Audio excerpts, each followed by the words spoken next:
नमस्कार साथियों, स्वागत है आपका गीतानंदन एकेडमी में। आज की वीडियो में हम बात करेंगे भारत के उस ट्रेड एग्रीमेंट की जो इतिहास में पहली बार $100 बिलियन के इन्वेस्टमेंट कमिटमेंट के साथ आया है और जिसके चलते भारत में अगले कुछ सालों में 10 लाख नौकरियां पैदा होने वाली हैं। नाम है TEPA trade and economic partnership agreement.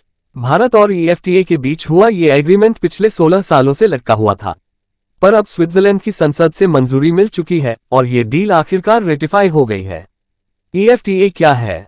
सबसे पहले जानिए EFTA का full form European free trade association.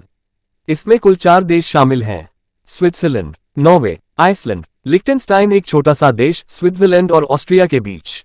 ध्यान दीजिए, ये चारों देश यूरोपियन यूनियन का हिस्सा नहीं है, लेकिन इन्होंने अपना अलग फ्री ट्रेड ब्लॉक बना रखा है।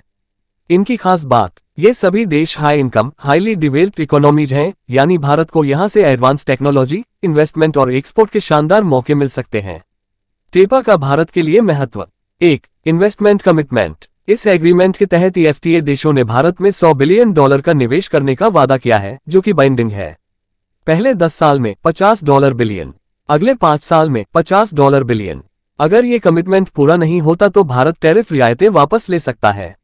इसका असर 10 लाख नई नौकरियां बनेंगी, खासकर मैन्युफैक्चरिंग, सर्विस और टेक्नोलॉजी सेक्टर में। 2. Tariff reduction. भारत ने सहमति दी है कि वो आने वाले 5-10 सालों में लगभग 90% इंडस्ट्रियल गुड्स पर टैरिफ धीरे धीरे हटाएगा। यानी अब भारत में स्विस चॉकलेट सस्ती मिलेगी, यूरोपियन घड़ियां, केमिकल्स, मशीनरी कम कीमत पर आएंगी। पर ध्यान रहे, एग्रीकल्चर और डेयरी प्रोडक्ट्स को बाहर रखा गया है ताकि भारतीय किसानों को नुकसान न हो। 3. Service sector access. अब भारत और EFTA दोनों एक दूसरे के सर्विस सेक्टर्स को एक्सेस देंगे। भारतीय IT professionals, health workers, tourism sector को वहां जाने का मौका मिलेगा। वहीं EFTA कंपनियां भारत में अपनी सर्विस सेक्टर ग्रोथ कर पाएंगी। 4. Intellectual property protection IPR। जैसे यूरोप को अपने पेटेंट्स और ट्रेडमार्क्स की चिंता होती है, वैसे भारत ने घी टैग प्रोडक्ट्स के लिए सुरक्षा मांगी है, जैसे दार्जिलिंग टी, अल्फोंसो मैंगो आदि। ये सब कुछ WTO के ट्रिप्स एग्रीमेंट के अंतर्गत किया गया है।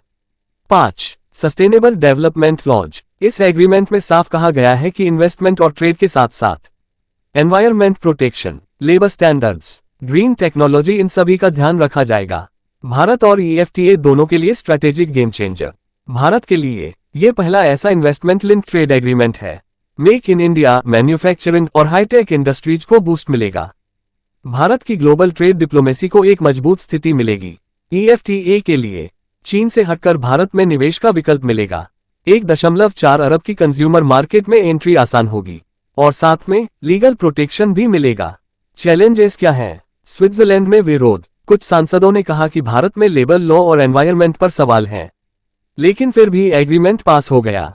भारत की घरेलू इंडस्ट्री को डर, अगर यूरोपियन गुड्स सस्ते हो गए तो भारतीय कंपनियों को नुकसान हो सकता है। द इंडस्ट्रियलाइजेशन का खतरा है। Trekking investment. $100 बिलियन का वादा तो है, लेकिन इसकी निगरानी कैसे होगी, यह एक बड़ा सवाल है। यानी टेपा पहला ऐसा एग्रीमेंट है जिसमें भारत ने टैरिफ रियायत दी और इन्वेस्टमेंट लेने की बाइंडिंग शर्त रखी है। निष्कर्ष, टेपा सिर्फ एक ट्रेड डील नहीं है, ये भारत की नई ग्लोबल पोजीशनिंग का संकेत है।